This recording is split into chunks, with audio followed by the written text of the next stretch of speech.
Good morning everyone, welcome to knowledge account. আমি কুন্তল মহিন্দার তোমাদের সাথে 3rd December 2024 daily current affairs নিয়ে ডিসকাস করবো উইথ স্ট্র্যাটেজিকে।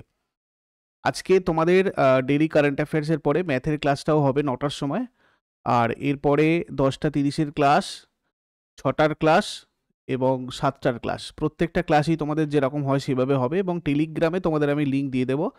আর আজকে তোমাদের এখানে ম্যামের ক্লাসের বদলে আমার নিজেরই একটা ক্লাস হতে পারে, তো আমি টেলিগ্রামে তোমাদের সেটা জানিয়ে দেবো। তোমরা যারা যারা নতুন রয়েছো টেলিগ্রামে অবশ্যই যুক্ত হয়ে যেও অন্যান্য ক্লাসগুলো নোটিফিকেশনের জন্য, এবং আমাদের সেকেন্ড চ্যানেল কে স্টাডিতে তোমরা সাবস্ক্রাইব করে নিও, কেননা এটা তোমাদের ডাব্লিউবিপি কেপি স্পেসিফিক একটা চ্যানেল এবং এখানে শুধুমাত্র ডাব্লিউবিপি কেপির প্রিপারেশনটা তোমাদেরকে করানো হয়।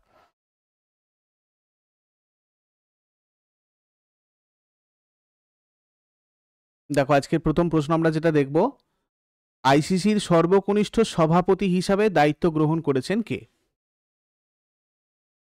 জয় শাহ আইসিসির কিন্তু সর্বকনিষ্ঠ সভাপতি। আমরা একবার এটার পিছনের ব্যাপারগুলো দেখে নেব।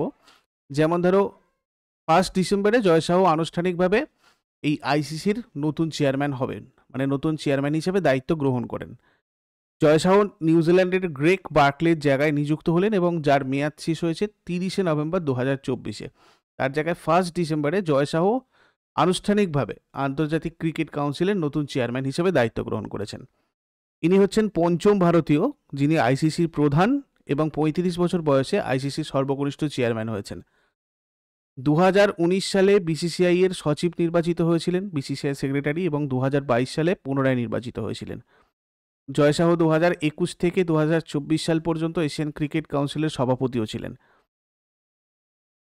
আইসিসির প্রধান হিসাবে পঞ্চম ভারতীয় এবং আইসিসির চেয়ারম্যান হওয়ার তৃতীয় ভারতীয়। 2016 সালে সভাপতির পদটি বাতিল করে জগমোহন ডালমিয়াই প্রথম ভারতীয় যিনি 1997 থেকে 2000 সময়ের জন্য আইসিসির সভাপতি ছিলেন। শরদ পাওয়ার 2010 থেকে 2012 সাল পর্যন্ত একটা মেয়াদে আইসিসির প্রেসিডেন্ট হওয়া দ্বিতীয় ভারতীয় ছিলেন। 2014 সালে প্রাক্তন বিসিসিআই সভাপতি এন শ্রীনিবাসন আইসিসির প্রথম চেয়ারম্যান নির্বাচিত হন। এটা খুব ইম্পর্টেন্ট, মনে রাখবে। শশাঙ্ক মনোহর 2015 সালে এন শ্রীনিবাসনের জায়গাতে এসেছিলেন এবং দ্বিতীয় ভারতীয় হিসাবে আইসিসির চেয়ারম্যান হিসাবে নির্বাচিত হন 2015 থেকে 2020 পর্যন্ত। জয় শাহ তৃতীয় ভারতীয় যিনি আইসিসির চেয়ারম্যান এবং পঞ্চম আইসিসির প্রধান হলেন। আন্তর্জাতিক ক্রিকেট কাউন্সিল হচ্ছে ক্রিকেটের একটা বিশ্ব নিয়ন্ত্রক সংস্থা। এটা 1909 সালে ইম্পেরিয়াল ক্রিকেট কনফারেন্স হিসাবে প্রতিষ্ঠিত হয়েছিল, অর্থাৎ আইসিসির আগে নাম ছিল কি, ইম্পেরিয়াল ক্রিকেট কনফারেন্স। কিন্তু 1965-এ এর নাম পরিবর্তন করে আন্তর্জাতিক ক্রিকেট সম্মেলন করা হয়, অর্থাৎ যেটা 1989-এ সেটাকে আবার আন্তর্জাতিক ক্রিকেট কাউন্সিল, মানে প্রথমে ছিল ইম্পেরিয়াল ক্রিকেট কনফারেন্স, তারপরে আন্তর্জাতিক ক্রিকেট সম্মেলন, এখন নাম হচ্ছে আন্তর্জাতিক ক্রিকেট কাউন্সিল। টোটাল 108টা মেম্বার কান্ট্রি রয়েছে আইসিসির। হেডকোয়ার্টার 2005 সালে ইংল্যান্ডের লন্ডন থেকে দুবাই, সংযুক্ত আরব আমিরাতে স্থানান্তরিত হয়।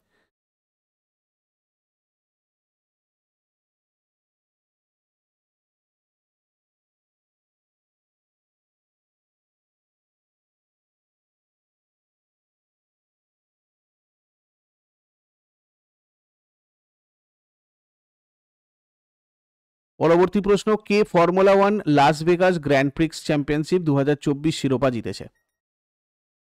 জর্জ রাসেল জিতেছেন formula 1 Las Vegas Grand Prix championship 2024। ইনি একজন British motor sports racing driver এবং দ্বিতীয় স্থান দখল করেছে British race car driver Lewis Hamilton. তৃতীয় স্থান স্প্যানিশ মোটর স্পোর্টসের racing driver Carlos Sainz junior. Recent 2024-এ ফর্মুলা 1 গ্র্যান্ড প্রিক্স উইনারগুলো আমরা যদি একবার দেখি, তাহলে ইউএস গ্র্যান্ড প্রিক্স ফেরারি চালান চার্লস লেকলার্ক জিতেছেন মোনাকো থেকে। Singapore Grand Prix McLaren's Lando Norris from British. Azerbaijan Grand Prix McLaren's Oscar Piastri Australia. Italian Grand Prix Ferrari's Charles Leclerc Monaco. Dutch Grand Prix McLaren's Lando Norris British. Hungarian Grand Prix formula 2 Kush Maini India. Belgian Grand Prix Mercedes Lewis Hamilton UK. Hungarian Grand Prix McLaren's Oscar Piastri Australia. British Grand Prix McLaren's Lewis Hamilton UK. Austrian Grand Prix Mercedes George Russell UK. Spanish Grand Prix Red Bulls Max Verstappen from Netherlands. Canadian Grand Prix Red Bulls Max Verstappen Netherlands. Monaco Grand Prix Ferraris Charles Leclerc Monaco. Emilia Romagna Grand Prix Red Bulls Max Verstappen Netherlands. Miami Grand Prix McLaren's Lando Norris British. Formula 1 United States Grand Prix Charles Leclerc Monaco. Chinese Grand Prix Red Bulls Max Verstappen Netherlands. Japanese Grand Prix Red Bulls Max Verstappen Netherlands. Australian Grand Prix Ferraris Carlos Sainz Spain. Saudi Arabian Grand Prix Red Bulls Max Verstappen Netherlands. Bahrain Grand Prix Red Bulls Max Verstappen Netherlands. তারপর কোন রাজ্য কৃষকদের বার্ষিক সাহায্য হিসাবে প্রতি acre 15,000 টাকা প্রদান করে রাইতু ভরসা প্রকল্প বাস্তবায়নের ঘোষণা করেছে? এটা তেলেঙ্গানা করেছে। এই প্রকল্পের লক্ষ্য ফসলের মৌসুমে তাদের বিনিয়োগের চাহিদা মেটানোর জন্য কৃষকদের সময় মতো আর্থিক সহায়তা প্রদান করা এবং মানসম্পন্ন কৃষি উপকরণ আর পরিষেবার অ্যাক্সেস নিশ্চিত করা। তেলেঙ্গানা গঠিত হয় 2 জুন 2024। এটা আমাদের ভারতের 29তম রাজ্য হিসেবে আত্মপ্রকাশ করেছিল। রাজধানী হায়দ্রাবাদ, আন্তর্জাতিক সীমানা কোনো নেই। 4টে রাজ্যের সাথে সীমানা আছে: মহারাষ্ট্র, ছত্তিশগড়, অন্ধ্রপ্রদেশ এবং কর্ণাটক। টোটাল 33টা জেলা, সরকারি ভাষা তেলেগু এবং উর্দু। এখানে যে যে ন্যাশনাল পার্কগুলো আছে সেগুলো হচ্ছে Kasu Brahmananda Reddy national park, Mahavir Harina Vanasthali national park, Mrugavani national park. তেলেঙ্গানার উৎসব হচ্ছে বোনালু, বাতুকাম্মা এগুলো। হুসেন সাগর, ওসমান সাগর, হিমায়ত সাগর, দুর্গম চেরেবু, পাকাল লেক, মীর আলম ট্যাঙ্ক এগুলো সব এখানকার গুরুত্বপূর্ণ হ্রদ। চারমিনার রয়েছে এখানে, মুসি নদীর পূর্ব তীরে, 1591 সালে নির্মিত হয়েছিল। বিধানসভার 119টা আসন, আইন পরিষদের 40টা আসন অর্থাৎ বিধান পরিষদের। রাজ্যসভা 7টা আসন, লোকসভা 17টা আসন। হাইকোর্ট তেলেঙ্গানা হাইকোর্ট হায়দ্রাবাদের। প্রথম রাজ্যপাল ESL নরসিংহন, বর্তমান রাজ্যপাল জিষ্ণুদেব বর্মা। প্রথম মুখ্যমন্ত্রী কে চন্দ্রশেখর রাও এবং বর্তমান মুখ্যমন্ত্রী অনুমুল রেবন্ত রেড্ডি, ইন্ডিয়ান ন্যাশনাল কংগ্রেস থেকে। তারপরে কোন রাজ্যের ডিজিপি হিসাবে পুনরায় নিযুক্ত হয়েছেন রশ্মি শুক্লা? মহারাষ্ট্রের ডিজিপি হিসাবে পুনরায় নিযুক্ত হয়েছেন রশ্মি শুক্লা। 1988 ব্যাচের একজন অবসরপ্রাপ্ত ভারতীয় পুলিশ সার্ভিস মানে IPS অফিসার। ইনি মহারাষ্ট্রের পুলিশ ডিজিপি মহাপরিচালক পদে পুনরায় নিযুক্ত হয়েছেন। এই পদে থাকা প্রথম মহিলা। এর আগে তিনি ভারতের সশস্ত্র সীমা বলের মহাপরিচালক হিসাবে দায়িত্ব পালন করেছিলেন। নেক্সট, সম্প্রতি অমিয় কুমার বাগচি মারা গেছেন। ইনি কোন ক্ষেত্রের একজন বিখ্যাত ব্যক্তি ছিলেন? অর্থনীতির একজন বিখ্যাত ব্যক্তি ছিলেন অমিয় কুমার বাগচি। একজন বিশিষ্ট ভারতীয় রাজনৈতিক অর্থনীতিবিদ। পুরস্কার পেয়েছিলেন যেটা 2005-এ পদ্মশ্রী। অর্থনৈতিক ইতিহাসে তার বিপ্লবী অবদানের জন্য পরিচিত তিনি। সম্প্রতি কোথায় আন্তর্জাতিক পর্যটন মার্টের আয়োজন করা হয়েছে? কাজিরাঙ্গা ন্যাশনাল পার্কে করা হয়েছে এটা। দেশের উত্তর পূর্ব ভারতে পর্যটনের প্রচারের লক্ষ্যে ইন্টারন্যাশনাল ট্যুরিজম মার্টের 12তম সংস্করণ আসামের কাজিরাঙ্গায় 27 নভেম্বর 2024-এ শুরু হয়েছিল। প্রত্যেক বছর পর্যটন মন্ত্রক কর্তৃক এটা আয়োজিত হয়। কাজিরাঙ্গা ন্যাশনাল পার্ক ভারতের আসাম রাজ্যে রয়েছে। 1968-এ এটা ন্যাশনাল পার্কের মর্যাদা পায়। খুব আসে পরীক্ষায়, ভালো করে মনে রাখবে। 1968-এ কাজিরাঙ্গা ন্যাশনাল পার্কের স্ট্যাটাস পায়। 1985 সালে এটা ইউনেস্কো বিশ্ব ঐতিহ্যবাহী স্থান হিসেবে ঘোষিত হয়, অর্থাৎ ইউনেস্কো ওয়ার্ল্ড হেরিটেজ সাইটের স্ট্যাটাস পায়। কাজিরাঙ্গা জাতীয় উদ্যানে বিশ্বের 2/3 বিরাট এবং একশিংওয়ালা গন্ডার রয়েছে, অর্থাৎ একশিংওয়ালা গন্ডারের জন্য বিখ্যাত আমাদের এই কাজিরাঙ্গা ন্যাশনাল পার্ক। মধ্যপ্রদেশের কানহা ন্যাশনাল পার্কটা জলাভূমি মানে বারাসিংহা হরিণের জন্য বিখ্যাত। কেরালার পেরিয়ে জাতীয় উদ্যানটা হাতির জন্য বিখ্যাত। পশ্চিমবঙ্গের সুন্দরবন জাতীয় উদ্যান রয়্যাল বেঙ্গল টাইগারের জন্য বিখ্যাত। এই প্রত্যেকটাই খুব ইম্পর্টেন্ট পয়েন্ট, ভালো করে মনে রাখবে শর্ট নোট করে। 2024 সালের নভেম্বরে আন্তঃসীমান্ত লেনদেন স্থানীয় মুদ্রার ব্যবহারকে উন্নীত করার জন্য ভারতের সাথে কোন দেশ একটি মেমোরেন্ডাম অফ আন্ডারস্ট্যান্ডিং স্বাক্ষর করেছে? তো এটা করেছে মালদ্বীপ। ভারতীয় রিজার্ভ ব্যাংক এবং মালদ্বীপ মনিটারি অথরিটি এর মধ্যে সমঝোতা স্মারকটার লক্ষ্য আন্তঃসীমান্ত লেনদেন, ভারতীয় রুপি এবং মালদ্বীপিয়ান রুপিয়া ব্যবহারকে উন্নীত করা।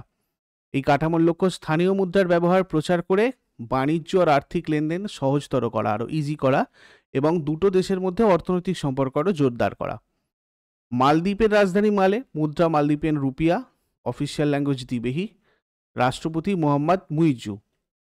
তারপরে একলব্য অনলাইন ডিজিটাল প্ল্যাটফর্ম সম্প্রতি কার দ্বারা চালু হয়েছে? এটা একটা অনলাইন ডিজিটাল প্ল্যাটফর্ম যেটা চালু করেছে ভারতীয় সেনাবাহিনী, ইন্ডিয়ান আর্মি। সেনাপ্রধান জেনারেল উপেন্দ্র দ্বিবেদী ভারতীয় সেনাবাহিনীর জন্য একটা অনলাইন লার্নিং প্ল্যাটফর্ম চালু করেছেন, যেটার নামই হচ্ছে একলব্য। ভারতীয় সেনাবাহিনীর অফিসারদের প্রশিক্ষণের জন্য একলব্য অনলাইন ডিজিটাল প্ল্যাটফর্ম চালু করেছে। এটা হেডকোয়ার্টার আর্মি ট্রেনিং কমান্ডের পৃষ্ঠপোষক সংস্থা হিসাবে আর্মি ওয়ার কলেজের অধীনে তৈরি করা হয়েছে। আর এই প্ল্যাটফর্মটা Bhaskaracharya national institute of space application and geo informatics গান্ধীনগরে রয়েছে, তার তথ্য সিস্টেমের মহাপরিচালকের সহায়তায় তৈরি হয়েছে। তারপরে steel authority of India limited কোন কোম্পানির সাথে একটা মেমোরেন্ডাম অফ আন্ডারস্ট্যান্ডিং স্বাক্ষর করেছে? এটা করেছে জন ককেরিল ইন্ডিয়া লিমিটেডের সাথে। Maharatna steel authority of India limited SAIL মুম্বাইতে John Cockerill India limited global John Cockerill গ্রুপের ভারতীয় শাখার সাথে একটা মেমোরেন্ডাম অফ আন্ডারস্ট্যান্ডিং স্বাক্ষর করেছে। এটার লক্ষ্য বিস্তৃত শিল্পের দক্ষতা অর্জন করা এবং উদ্ভাবন আর স্থায়িত্বের দিকে কাজ করা। তারপরে কে ইটালির মন্টেসিলভানোতে অনুষ্ঠিত অনূর্ধ্ব বিশ্ব ক্যাডেট দাবা চ্যাম্পিয়নশিপ 2024 জিতেছে? এটা জিতেছে দিবিত রেড্ডি। হায়দ্রাবাদের দিবিত রেড্ডি ইটালির মন্টেসিলভানোতে অনুষ্ঠিত অনূর্ধ্ব 8 বিশ্ব ক্যাডেটস দাবা চ্যাম্পিয়নশিপ 2024 জিতেছে দিবিত রেড্ডি। ভারতের সাত্বিক সোয়াইন রৌপ্য, চীনের জিমিং গো ব্রোঞ্জ জিতেছেন। এই চ্যাম্পিয়নশিপটা 8 বছরের কম বয়সী তরুণ দাবা খেলোয়াড়দের একটা বার্ষিক টুর্নামেন্ট, যেটা বিশ্ব দাবা ফেডারেশন পরিচালনা করে এবং জুনিয়র খেলোয়াড়দের প্রতিভা বিকাশ এবং আন্তর্জাতিক দাবা প্রদর্শনকে উৎসাহিত করে। পরে আগের দিনের হোমওয়ার্কগুলো আমরা দেখে নেব। কোন শিখ গুরু অমৃতসর শহর প্রতিষ্ঠা করেছিলেন? এর উত্তর গুরু রামদাসজি হবে। আর জৈন তীর্থঙ্করদের জীবনী পাওয়া যায় কোন গ্রন্থে? এটার উত্তর হয়ে যাবে কল্পসূত্র। আর আজকে তোমাদের জন্য প্রশ্ন থাকবে বন্দে মাতরম এই উক্তিটা কার, আর আরাম হারাম হ্যাঁ এই উক্তিটা কার? শেষকালে কমেন্টে জানাও। চট করে আগের দিনেরগুলো কুইক রিভাইজ করে নেব। যারা যারা লাইভে রয়েছে অ্যান্সার করার চেষ্টা করো। 2 নভেম্বর 2024 কোয়েশ্চেন্স আমাদের কি ছিল? 55তম ভারতীয় আন্তর্জাতিক চলচ্চিত্র উৎসব 2024 ভারতীয় চলচ্চিত্র ব্যক্তিত্ব হিসাবে কে সম্মানিত হয়েছেন? তো এক্ষেত্রে বিক্রান্ত ম্যাসি। স্বাস্থ্যসেবা এবং দাতব্য কাজে অবদানের জন্য জাতিসংঘের গ্লোবাল এক্সেলেন্স অ্যাওয়ার্ড এ কে সম্মানিত হয়েছেন? ডাক্তার বসন্ত গোয়েল। 55তম ভারতের আন্তর্জাতিক চলচ্চিত্র উৎসব 2024 উদ্ভাবনী প্যাভিলিয়নের জন্য রৌপ্য পদক কোন মন্ত্রণালয় জিতেছে? আয়ুষ মন্ত্রণালয়। টক্সিক নামের চলচ্চিত্রটি 55তম ভারতের আন্তর্জাতিক চলচ্চিত্র উৎসব 2024 সেরা চলচ্চিত্রের জন্য গোল্ডেন পিকক পুরস্কার জিতেছে। এই চলচ্চিত্রটি কোন দেশের? লিথুয়ানিয়া। হারপার কলিন্স প্রকাশিত বই বিয়ন্ড দ্য হিগস বোসন এর লেখককে? এটা লিখেছেন মানিক কোটওয়াল। ওয়াই ভারত ম্যাটার্স এই বইটার লেখককে? Doctor S Jaishankar. কোন রাজ্যের ঘরচোলা সাংস্কৃতিক হস্তশিল্প সম্প্রতি ভৌগোলিক সূচক বা জিআই ট্যাগ পেয়েছে? গুজরাট। কোন রাজ্য বা কেন্দ্রশাসিত অঞ্চল সিল অফ অথেন্টিসিটি উদ্যোগ চালু করেছে? জম্মু কাশ্মীর। গুয়াহাটিতে অনুষ্ঠিত নর্থ ইস্ট প্যারা গেমস 2024 কোন রাজ্যের প্যারালিম্পিক দল সবচেয়ে বেশি পদক জিতেছে? অরুণাচল প্রদেশ। 55তম ভারতের আন্তর্জাতিক চলচ্চিত্র উৎসব 2024 আইসিএফটি ইউনেস্কো গান্ধী পদক কোন চলচ্চিত্র জিতেছে? ক্রসিং। এগুলো ছিল তোমাদের আগের দিনের প্রশ্ন। ইউজফুল বলে মনে হলে লাইক আর বন্ধুদের সাথে শেয়ার করো, কমেন্ট করে তোমাদের ফিডব্যাক জানাও। আর যারা প্রতিদিন সকাল 6টার সময় ডেলি কারেন্ট অ্যাফেয়ার্সের আপডেট পেতে চাও অবশ্যই নলেজ এখনকে সাবস্ক্রাইব করে বেল আইকন প্রেস করে অলে ক্লিক করে রাখো। Thank you so much, take care, have a great day.